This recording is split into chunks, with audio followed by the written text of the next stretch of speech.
Assalamualaikum warahmatullahi wabarakatuh.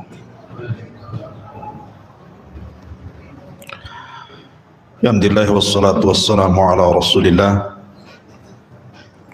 wa ala alihi wa sahbihi wa mawalah wa la hawla wa la quwata illa billahi wa ba'd. Kita lanjutkan kajian kita, masih membahas tafsir dari surah Al-Baqarah, dan kita masuk pada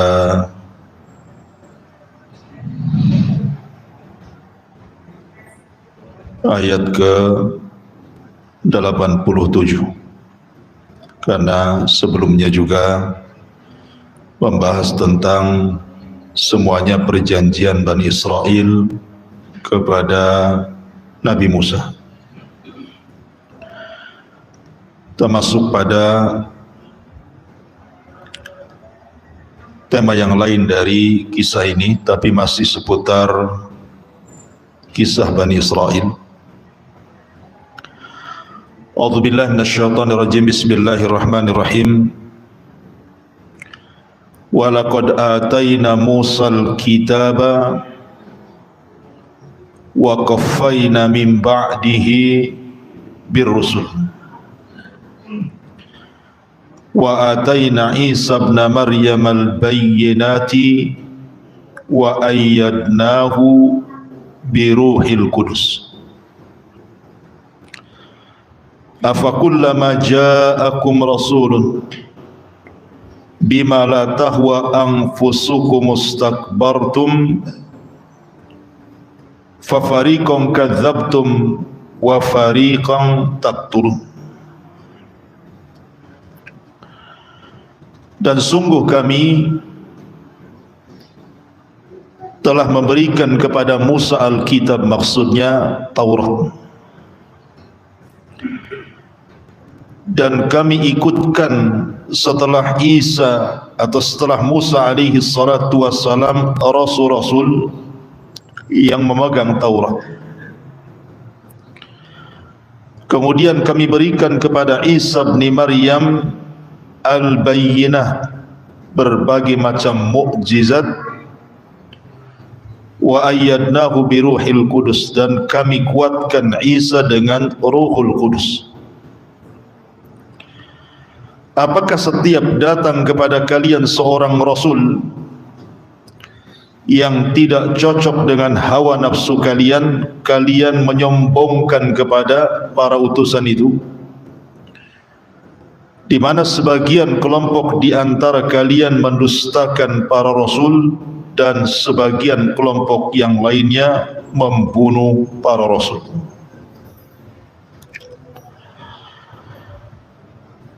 Ma'asyiral muslimin yang dimuliakan Allah Subhanahu wa taala,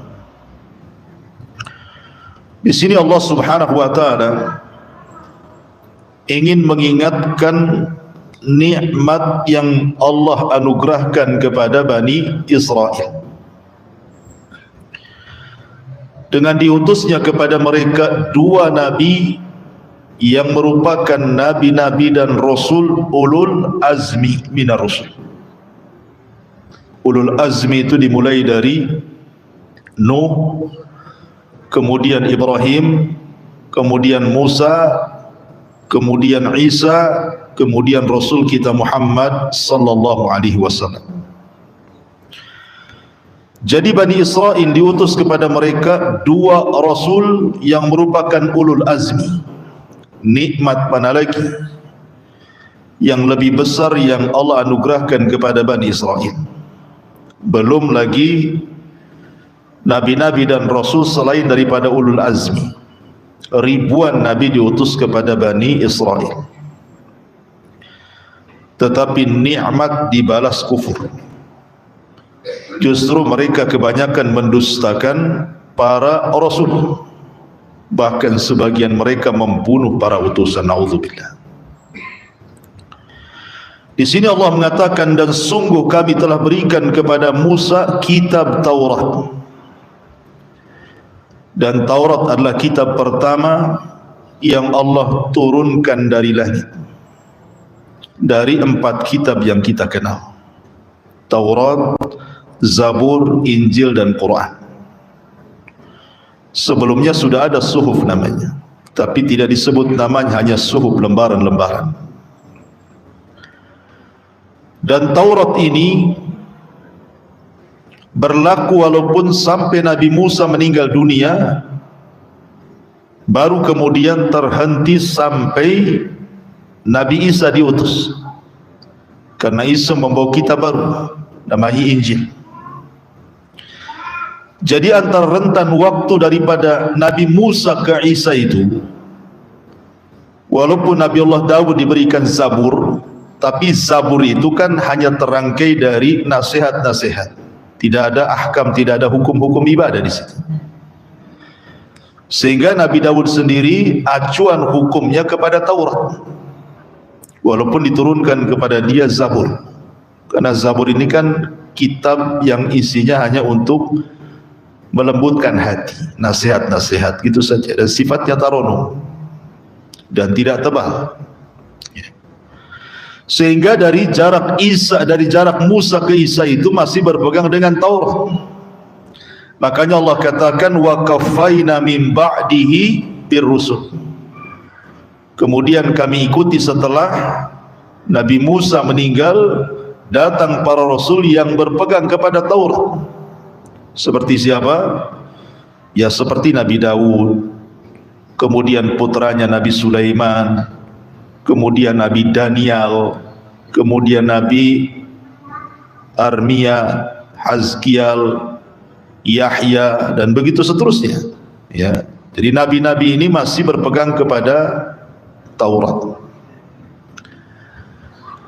Lah baru setelah kemudian Allah katakan wa ataina Isa ibn Maryam, baru datang Isa.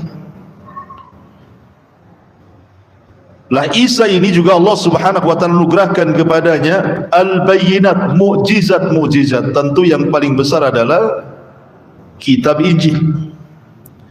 Walaupun Injil sendiri sering saya katakan bukan yang Injil hari ini yang dipegang oleh orang-orang Nasrani. Itu yang aslinya tidak tahu. Yang dipegang Isa tidak tahu seperti apa. Karena Injil-Injil yang ada disepakati, yang ada 4 Injil disepakati. Injil ini banyak versinya, ada 40 lebih Injil. Tetapi yang lainnya itu tidak bisa dijadikan pegangan, hanya referensi saja. Tetapi yang 4 itulah yang dijadikan rujukan orang Nasrani sampai hari ini. Seperti Yohanna, Markus, dan yang lainnya itu. Itu yang menulis murid-muridnya Isa. Yang 2 ditulis oleh murid-muridnya Isa, Hawariyun, dan yang 2-nya lagi ditulis oleh murid dari muridnya Isa. Sehingga wajar kemudian satu Injil itu ada versi yang berbeda, karena yang menulis 4 orang. 2 muridnya Isa, 2 murid daripada murid Isa. Mungkin bahasa Islam itu ditulis para sahabat 2 orang dan tabi'in 2 orang gitu ya. Mudahnya seperti itu. Ya. Makanya wajar kalau seandainya ada perbedaan antara satu Injil dengan Injil yang lainnya. Nah, setelah kemudian Injil datang, orang menyebutnya dengan perjanjian baru. Kalau Taurat disebut perjanjian lama. Dalam bahasanya seperti itu. Nah, di sini Allah Subhanahu wa taala mengatakan wa ataina Isa ibn Maryam al-bayyinat. Dan kami berikan kepada Isa itu al-bayyinat, berbagai macam mukjizat. Nanti saya akan sebutkan mukjizat Isa bin Maryam. Wa ayyadnahu biruhil qudus, dan kami perkokoh atau perkuat Isa itu dengan Ruhul Kudus, roh kesucian. Apa maksudnya roh kesucian? Sebagian ahli tafsir mengatakan bahwa Ruhul Kudus itu adalah Jibril. Seperti ketika penyair Nabi SAW yang bernama Hasan ibn Thabit sedang berperang syair dengan orang-orang kafir Quraisy. Apa kata Rasul? Uhzumhum uhzumhu ya Thabit fa inna ruhal qudusi ma'ak. Perangi mereka, teruslah kau lantunkan syairmu, karena Ruhul Kudus bersamamu, maksudnya Jibril bersamamu. Dari sini menunjukkan bahwa Ruhul Kudus itu artinya Jibril, karena salah satu keunggulan Isa itu mulai dari peniupan ruhnya di bawah Jibril sampai dalam kandungan, sampai melahirkan, sampai diangkat ke langit, betul-betul dijaga oleh Jibril. Makanya bahasanya wa ayyadnahu biruhil kudus, kami perkokoh dan perkuat Isa itu dengan Jibril. Tapi ada juga yang mentafsirkan Ruhul Kudus itu ruhnya Isa sendiri, karena ruhnya Isa kan dibedakan dengan ruh-ruh yang lainnya. Makanya dalam sebuah hadis Nabi SAW mengatakan, wa kalimatuhu alqaha ila Maryam wa ruhun minhu, dan ruh dari Allah. Kalimat minhu di sini ini namanya idhafat at-tasyrif, pengidhafahan kemuliaan, sesuatu yang disandarkan kepada Allah jadi mulia. Ka'bah disebut Baitullah, makanya mulia karena disandarkan kepada Allah. Mukjizatnya Nabi Saleh unta, naqatullah, untanya Allah. Kenapa kemudian disebut unta Allah? Karena unta itu keluar dari batu, tidak tahu siapa orang tuanya, tidak ada bapaknya, tidak ada ibunya, karena main keluar dari batu, tahu-tahu hamil usia 10 bulan, sehingga tidak ada asal-usulnya, makanya disebutkan kepada Allah, naqatullah, untanya Allah. Termasuk ruhnya Isa. Jadi ruh Isa bukan berarti ruh dari Allah, berarti kemudian Isa jadi anak Allah, tidak. Maksudnya ini penisbatan tasyrif, bahwa ruh Isa itu mulia, sama dengan Baitullah, naqatullah, gitu maksudnya. Lah, Ruhul Kudus itu ruhnya Isa sendiri, karena ruhnya dipisahkan dan dimuliakan oleh Allah Subhanahu wa taala. Kemudian Allah mengatakan, afa kullama ja'akum rasul, apakah setiap kali datang para utusan kepada kalian wahai Bani Israel, bima la tahwa anfusukum, di mana seruan para rasul itu tidak cocok dengan hati kalian dan hawa nafsu kalian, fa fariqan kadzabtum, tiba-tiba sebagian kalian mendustakan para rasul, wa fariqan taqtulun, dan sebagian kalian berani membunuh para rasul. Ya, karena orang-orang Yahudi terkenal membunuh para nabi. Bahkan satu hari dibunuh 70 nabi oleh orang Yahudi itu. Bahkan Rasul saja diupayakan untuk dibunuh sama orang Yahudi kan. Salah satunya dalam perang apa? Sebab terjadinya perang Bani Nadir. Bani Nadir itu kabilah Yahudi. Nabi SAW mau dibunuh dengan cara dilemparkan batu dari atap, karena ketika itu Rasul mau rapat dengan pembesar Bani Nadir. Rupanya pembesar Bani Nadir ini sudah kong kali kong, nanti kalau Muhammad duduk sebelah sini, naik ke atap, bawa batu, paskan di kepalanya katanya, biar dia mati katanya. Rupanya sebelum datang ke rapat itu, Nabi dikasih tahu Jibril jangan datang. Akhirnya Rasul balik lagi, ulang bawa pasukan, karena sudah tahu mereka merencanakan pembunuhan kan. Akhirnya terjadi pengusiran Bani Nadir, orang-orang Yahudi Madinah itu. Kemudian juga terakhir seorang wanita namanya Zainab bintul Haris meracun Nabi setelah perang Khaybar kan. Itu ada pembunuhan itu. Yang ingin saya jelaskan malam ini, karena mungkin cerita Musa selalu terulang-ulang, kita akan fokus kepada kalimat wa atainahu wa ataina Isa ibn Maryam al-bayyinat, dan kami anugerahkan kepada Isa itu berbagai macam mukjizat. Lalu apa mukjizat Nabi Isa ibnu Maryam ini? Ma'asyiral muslimin yang dimuliakan Allah Subhanahu wa taala, Nabi Isa alaihi salatu wassalam disebutkan dalam Al-Quran itu 25 kali, lebih banyak dibandingkan Rasulullah, hanya 4 kali gitu. Tapi lebih banyak Isa ibn Maryam itu, bahkan kisahnya cukup lengkap disebutkan dalam surah Maryam dan surat-surat yang lainnya. Kenapa demikian? Karena ada hubung kait antara Isa dengan umat Rasul. Ingat, Isa itu ada hubung kait keeratan dengan umat Islam, di mana disebutkan dalam sebuah hadis Nabi SAW bersabda ketika bicara tentang akhir zaman. Dari Nawas ibn Sam'an radhiyallahu anhu, dia mengatakan, "Dzakara Rasulullah sallallahu alaihi wasallam ad-dajjal dzata ghadatin fa khaffadha fihi wa rafa'a bainahuma." Suatu ketika, kata Nawas ibn Sam'an, Rasul pernah menceritakan soal Dajjal. Maka kadang Rasul memelankan suaranya, kadang-kadang meninggikan suaranya. Saking semangatnya dia bercerita Dajjal. Kemudian kata Nabi SAW dalam hadis yang panjang riwayat Muslim itu, saya ambil tengah-tengahnya saja. "Idz ba'atsallahu al-Masih ibn Maryam fayanzilu indal manaratil bayda syarqi Dimaskah."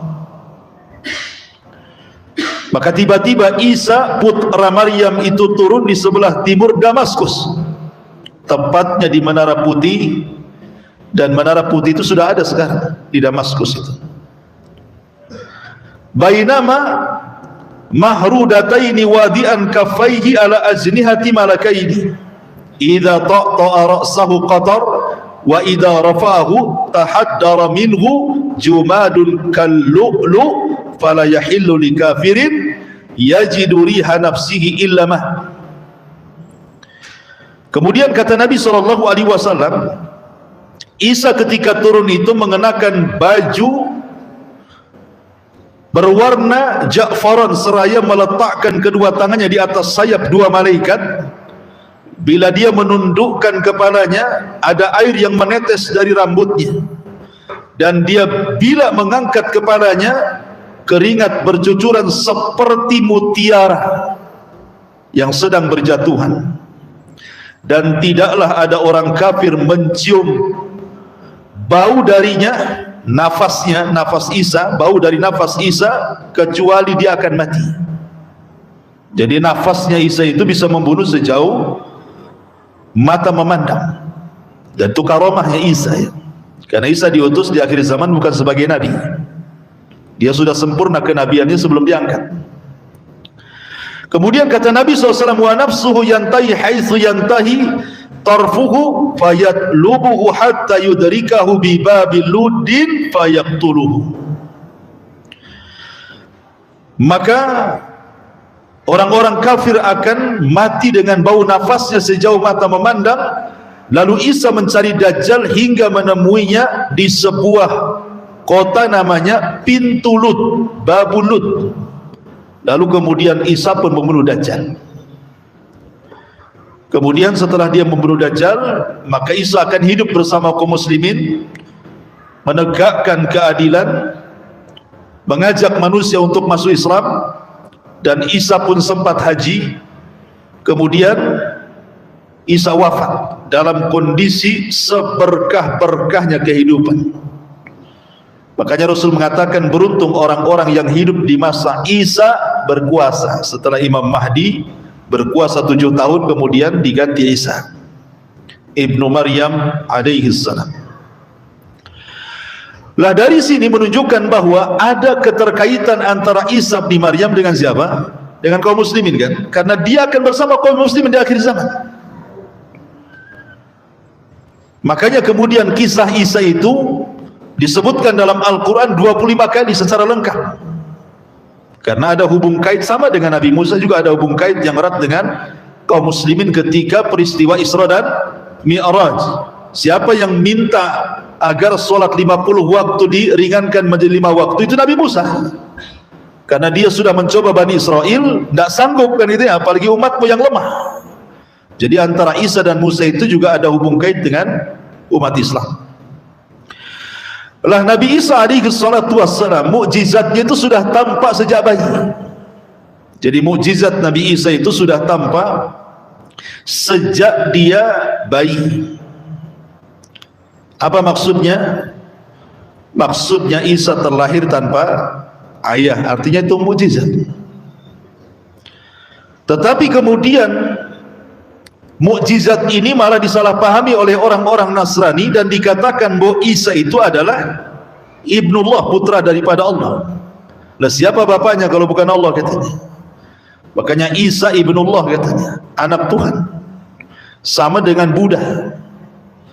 Dalam keyakinan Buddha itu anak Tuhan menurut mereka, karena ibundanya Buddha itu suatu ketika masuk ke dalam hutan, kemudian 3 hari di hutan, keluar hutan sudah hamil, kemudian melahirkan Buddha. Makanya dalam keyakinan umat Buddha itu anak Tuhan juga gitu ya. Artinya yang mengklaim bahwa manusia dia anak Tuhan kan itu bukan Nasrani pertama kali, tidak, karena Buddha yang jauh sebelumnya sudah mengklaim. Kemudian setelah Buddha, orang Yahudi mengklaim bahwa Uzair itu anak Tuhan juga kan itu. Karena alasannya Uzair itu mampu menghafal Taurat, dan kalau dia makan sudah ada makanannya. Jadi kalau dia mau makan di kamarnya sudah ada, sudah jahit, sudah siap makanannya. Ketika ditanya itu makanan dari mana? Kata Uzair, dari Allah katanya. Tidak mungkin yang memberi makan kecuali seorang bapak kepada anaknya. Maka sejak itu orang-orang Yahudi mengatakan Uzair itu anak Tuhan. Lah belakangan orang Nasrani sama mengatakan hal yang sama kepada Isa bin Maryam karena terlahir tanpa seorang bapa. Makanya Allah bantah dalam Al-Quran, inna mathala Isa kamathali Adam khalaqahu min turab ila akhiril ayat. Permisalan Isa itu sama dengan Adam, sama dengan Hawa, di mana Allah sanggup menciptakan manusia tanpa ayah dan ibu, lahirlah Adam. Mampu menciptakan manusia tanpa ibu, lahirlah Hawa. Manusia lahir tanpa ayah, lahirlah Isa.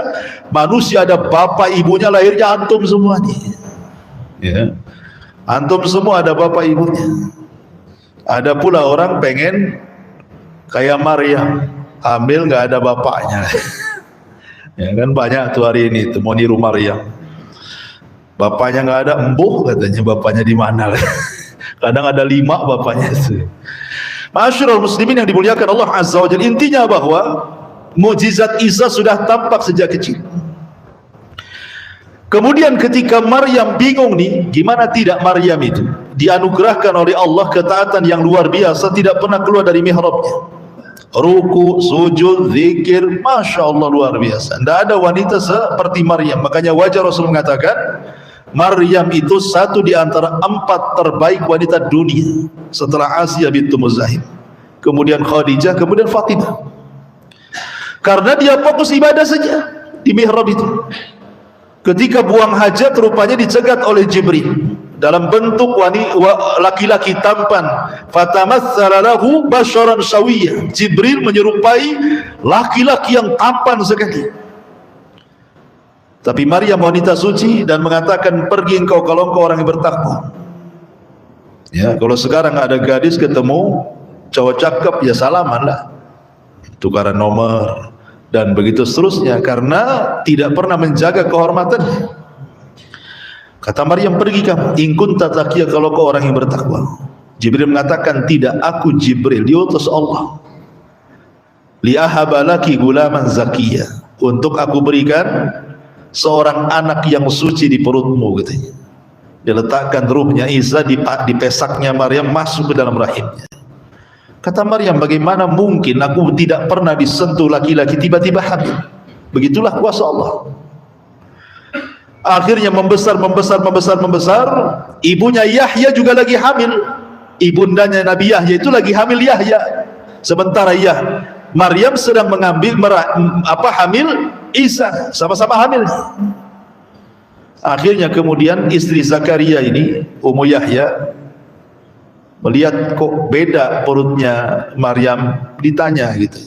Tapi pertanyaannya pakai sindiran. Mungkinkah pohon tumbuh tanpa biji katanya? Ada nggak pohon tumbuh tanpa biji? Sindiran kan maksudnya. Nggak mungkin ujung-ujung ada gitu. Pasti ada bijinya lah. Pasti ada laki-lakinya yang menggauli kamu gitu. Tapi Maryam wanita cerdas. Kemudian mengatakan, lalu pohon yang pertama diciptakan oleh Allah itu dari mana bijinya, katanya. Kan nggak pakai biji, Allah langsung ciptakan pohon. Maknanya Allah berkuasa menciptakan pohon tanpa biji, kan itu. Menciptakan pohon padi tanpa biji. Karena padi yang pertama bijinya dari mana? Kan gitu. Dari situ dia paham. Kemudian untuk menghindari fitnah, Maryam pun keluar dari mihrab menuju Bethlehem atau disebut dengan Baitul Lahmin. Lahir sendirian di situ, di bawah pohon kurma. Ya. Di musim dingin lagi.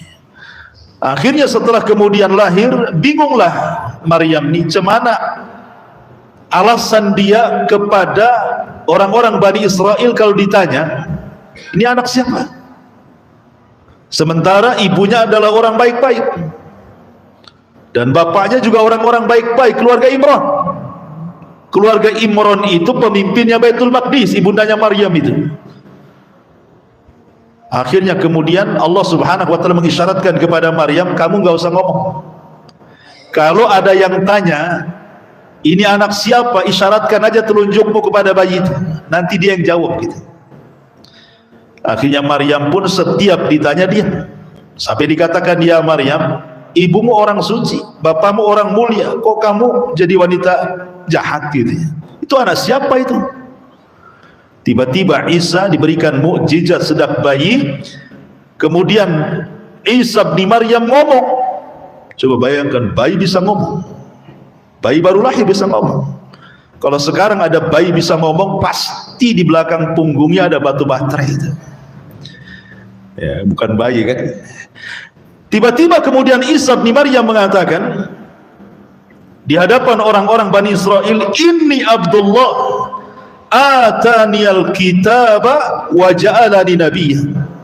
Sesungguhnya saya hamba Allah, katanya. Kagetlah orang-orang ini, kok bayi baru lahir kok bisa ngomong pasai gitu. Saya hamba Allah, telah dikaruniakan kepadaku kitab Injil, dan Allah jadikan aku nabi.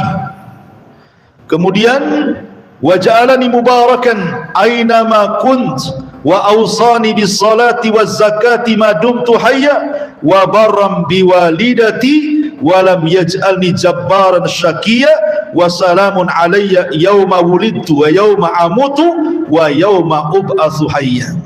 Kata Isa bin Maryam, Allah telah jadikan aku hidup penuh berkah dimanapun aku berada, dan Allah berwasiat kepadaku untuk solat, untuk zakat selama aku hidup, dan untuk berbuat baik kepada orang tuaku, dan aku tidak dijadikan orang yang sombong lagi celaka. Dan Allah janjikan keselamatan kepadaku pada hari aku dilahirkan, pada hari aku diwafatkan, dan pada hari aku dibangkitkan. Bayangkan, kagetlah Bani Israel, kok ada bayi bisa ngomong. Dan itu mukjizat kedua, ya, dari lahir bayinya bisa ngomong. Ma'asyiral muslimin yang dimuliakan Allah. Kemudian besar sedikit, Nabi Isa bin Maryam ini, ikhwatu fiddin dimuliakan Allah Subhanahu wa taala, ketika main bersama anak-anaknya, sama anak-anak kecil seusianya, Nabi Isa bin Maryam ini bisa menebak isi rumah orang-orang.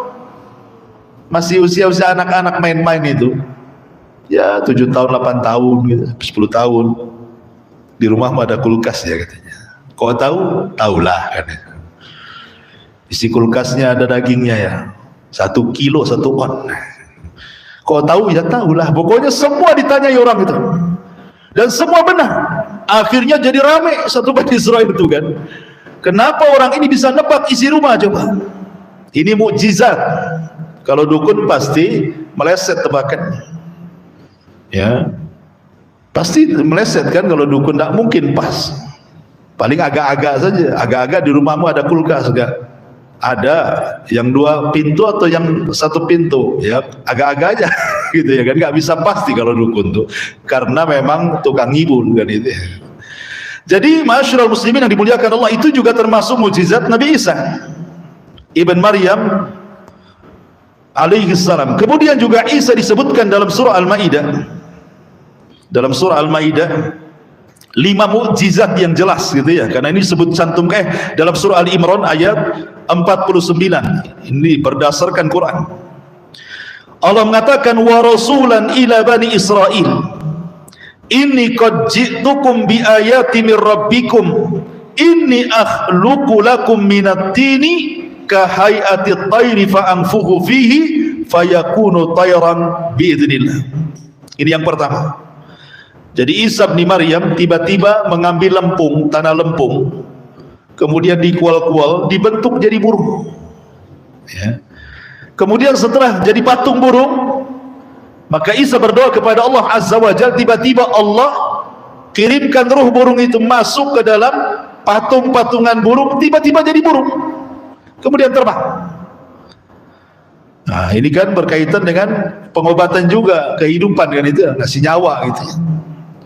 Kemudian yang kedua, wa ubri'ul akma'ah, dan Isa bisa mengusap orang buta permanen, sejak lahir dia buta, datang kepada Isa, diusap saja matanya langsung melek.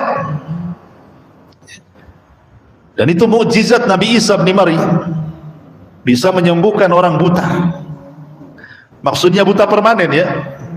Kemudian juga wal abros, dan penyakit abros, penyakit kusta, penyakit kulit, borok-borok di kulit diusap langsung hilang semuanya. Ini sudah berapa? Sudah 3. Kemudian ini nanti yang kita akan perpanjang, wa uhyil mauta, dan Isa diberikan izin untuk menghidupkan orang mati dengan izin Allah. Dan nanti saya akan kisahkan 4 orang yang dihidupkan oleh Isa ibnu Maryam. Kemudian yang terakhir, wa unabbiukum bima ta'kulun wa ma tadakhiruna fi buyutikum, dan Isa bisa menghabarkan apa-apa yang dimakan orang-orang di rumah-rumah mereka dan apa-apa yang disimpan di rumah-rumah mereka. Inna fi dzalika laayatin, inna fi dzalika laayatan lakum in kuntum mu'minin. Sesungguhnya ini adalah tanda-tanda kuasa Allah bagi kalian jika kalian termasuk orang-orang yang beriman. Ma'asyiral muslimin yang dimuliakan Allah Azza wa Jalla, kebanyakan mukjizat Isa bin Maryam itu hampir 99% itu bicara tentang perobatan. Karena Nabi itu diberikan mukjizat disesuaikan dengan kebiasaan kaumnya. Seperti kaum Nabi Musa biasa tukang sihir, ya kan, banyak tukang sihir, sehingga banyak madrasah-madrasah tukang-tukang sihir. Madrasah apa itu? Madrasah Harry Potter atau apa? Oh, yang diajarkan sihir-sihir di situ ya. Jadi makanya kemudian mukjizat Nabi Musa itu disamakan dengan mereka kan, tongkat jadi ular, belah lautan, mentung batu keluar air gitu kan. Itu kan nampak macam sihir tapi bukan sihir, itu mukjizat. Tetapi kalau di zaman Nabi Isa ini kan dunia perobatan, dunia herbal itu lagi berkembang, sehingga banyak ditemukan obat-obatan untuk mengobati penyakit yang dulu dianggap penyakit luar biasa, akhirnya ditemukan obatnya jadi penyakit biasa. Sehingga banyak para tabib-tabib begitu ya. Makanya mukjizat Nabi Isa, karena kesombongan mereka mampu mengobati banyak penyakit, Allah Subhanahu wa taala anugerahkan kepada Isa hampir semua mukjizatnya berkenaan dengan perobatan.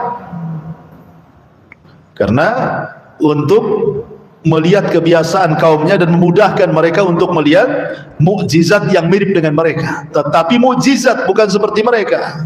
Mereka bisa menyembuhkan penyakit, tapi Isa bisa menghidupkan orang mati lagi. Gimana caranya? Saya kira Nabi Isa saja yang bisa menghidupkan orang mati. Rupanya akhir-akhir ini lagi viral. Di mana tuh? Di Cirebon tuh di mana tuh? Ada dukun bisa menghidupkan orang mati katanya, dengan menggabungkan 4 elemen. Elemen jin, malaikat, kejawen, dewa-dewa katanya. Jadinya dirujak jadi satu, bisa menghidupkan orang mati. Coba. Bisa dia manggil malaikat juga. Ya, siapa namanya itu? Lupa saya. Tengok di YouTube lah. Sama yang baru-baru ini perempuan pula, dia pakai ilmu kejawen katanya, bisa menghidupkan orang mati. Ya, kalau Ustaz tahu lah, yang viral-viral tahu lah. Ma'asyiral muslimin yang dimuliakan Allah Azza wa Jalla. Jadi Isa bin Maryam ini dikenal mukjizatnya adalah wa uhyil mauta, menghidupkan orang mati. Abdullah ibn Abbas radhiyallahu anhuma menyebutkan 4 riwayat orang-orang yang pernah dihidupkan oleh Isa dengan izin Allah. Tapi tentu ini riwayat-riwayat Israiliyat ya, tapi masyhur gitu ya. Pertama kisah Azir namanya. Al-Azir itu kawannya Nabi Isa. Jadi Azir ini kawan dekatnya Nabi Isa bin Maryam. Ketika dia sakit parah, kemudian meninggal dunia, hari ini meninggal dunia. Jadi saudarinya itu ingin memberitahu Isa bin Maryam bahwa saudaranya meninggal. Kemudian perjalanan Isa untuk menengok takziah kepada saudaranya si Azir ini, itu butuh waktu 3 hari baru sampai di rumahnya. Lah ketika sampai di rumahnya, kemudian dia sudah dikubur kan, sudah 3 hari matinya kan, sudah dikubur kan. Maka Isa kemudian datang ke kuburannya, kemudian berdoa kepada Allah Subhanahu wa taala dengan meminta Ismul Azam, dengan nama-nama Allah yang agung. Tiba-tiba belah kuburannya itu. Tiba-tiba muncul kawannya Azir itu. Dan itu disaksikan oleh Bani Israel. Dan dia sempat hidup dan punya anak. Ya. Kemudian juga suatu ketika Isa lewat, ada kemudian jenazah yang sedang lewat, seorang anak satu-satunya dari wanita tua. Wanita tua ini sangat kehilangan anak itu, karena anak itu yang ngurus masalahnya. Hasan, teruskan aja sedikit ya. Jadi kemudian anak ini meninggal dunia, maka Isa lewat tuh. Akhirnya kemudian Isa bin Maryam mendoakan anak ini hidup lagi, dan ibunya senang dan sampai besar dan punya anak juga. Kasus yang ketiga, si Azir ini yang tadi dihidupkan tadi, punya anak, mati anaknya. Kemudian dia minta kepada Isa untuk dihidupkan. Akhirnya Isa pun dihidupkan. Tapi dengan 3 kasus ini, rupanya Bani Israel, khususnya orang-orang Yahudi itu justru kemudian menganggap bahwa ini bukan mukjizat, tapi tipu-tipuan Isa. Jangan-jangan Isa sudah bekerja sama dengan orang itu. Ke siapa, dukun siapa itu yang pura-pura dipendam, waktu hidup lagi gitu, bisa saja kan gitu ya. Akhirnya mereka kemudian ingin meminta agar dihidupkan bukan orang sekarang, tapi orang dulu. Siapa? Syam putra Nuh. Jarak Syam putra Nuh dengan Nabi Isa ini berapa ribu tahun ya, jasadnya pun sudah nggak ada di tanah. Tetapi begitulah orang-orang Yahudi, ikhwan. Mereka ingin melemahkan Isa, sehingga ketika mereka, ada yang mengatakan orang-orang Harawarion ini sedang diceramai Isa bin Maryam. Jadi Isa menceritakan tentang bahtera Nabi Nuh. Jadi nyeletuplah salah seorang di antara mereka, kami kurang yakin dengan bahtera Nabi Nuh, sebelum yang menceritakannya itu yang naik di bahtera itu, katanya. Kalau kamu kan nggak naik, macam mana kau cerita, katanya. Jadi maunya kalian apa? Hidupkanlah salah satu penumpang yang di bahtera itu. Siapa maksudnya? Syam putra Nuh. Subhanallah, permintaannya aneh-aneh. Akhirnya dibawa ke kuburannya. Kemudian Isa pun berdoa, solat 2 rakaat, menyebut Ismul Azam. 3 kali disebut, Kum ya Syam, berdiri wahai Syam. Kum ya Syam, berdiri wahai Syam. Kum ya Syam. Ketiga kalinya belah kuburan itu. Kemudian naiklah jasadnya si Syam ini, langsung hidup. Untuk memastikan bahwa dia Syam, Nabi Isa bertanya, Mas, siapa kamu? Saya Syam ibn Nuh. Kemudian rambutnya sudah putih, yang tadinya ketika meninggal masih hitam, putih. Kenapa? Dia sangka hari kebangkitan itu sudah datang, padahal sedang dibangkitkan bukan pada waktu hari berbangkit. Ini izin Allah gitu. Tapi saking ketakutannya, rambutnya jadi putih itu Syam ibn Nuh. Sehingga akhirnya kemudian ditanya oleh Hawariyun tentang bahtera Nabi Nuh. Ya, Syam menjelaskan. Kemudian Isa memilih, apakah kau ingin tetap hidup ataukah ingin mati lagi? Dia bilang, saya ingin mati lagi, tapi syaratnya ketika aku mati jangan rasakan sakaratul maut, karena sakitnya luar biasa sakaratul maut. Akhirnya setelah menceritakan bahtera Nabi Nuh, dia meninggal lagi. Pas sudah lagi ke liang kubur. Subhanallah ya Bani Israel, kawan. Aneh-aneh mintanya ya. Sampai akhirnya yang ketika kemudian oh mungkin Isa ini pakarnya di mana? Di bagian perobatan, hidupin orang mati, kemudian menyembuhkan penyakit. Akhirnya mereka minta mukjizat yang nggak ada hubung kait dengan itu. Kan gila jadinya kan? Minta apa coba? Minta agar Isa itu diturunkan makanan dari langit katanya. Akhirnya Isa bin Maryam berdoa kepada Allah, tapi syaratnya kalau kalian kufur, kalian akan diazab. Akhirnya betul-betul turun itu makanan dari langit. Ya, maka Hawariyun yang meminta itu ketakutan mendekat. Akhirnya dekat karena makanan enak, ya orang-orang miskin lah dari mana-mana datang makan di situ. Subhanallah, siapapun yang sakit makan dari makanan itu langsung sembuh. Yang stroke bisa jalan, yang asam urat sembuh, yang darah tinggi sembuh, semua sembuh. Ya, dan itu dijadikan untuk id li awalihi wa akhiri. Kata Isa, ini saya jadikan id, hari ulang tahun, bagi orang-orang yang awal-awal ataupun bagi orang yang akhir-akhir. Coba, ini kisahnya panjang, Ma'idatan minas sama, tapi karena sudah Isya mau diapakan lagi, makanya disingkat, padat, mudah-mudahan sampai maklumatnya. Subhanallah bihamdika asyhadu an la ilaha illa anta astaghfiruka wa atubu ilaik. Wallahu ta'ala alam. Assalamualaikum warahmatullahi wabarakatuh.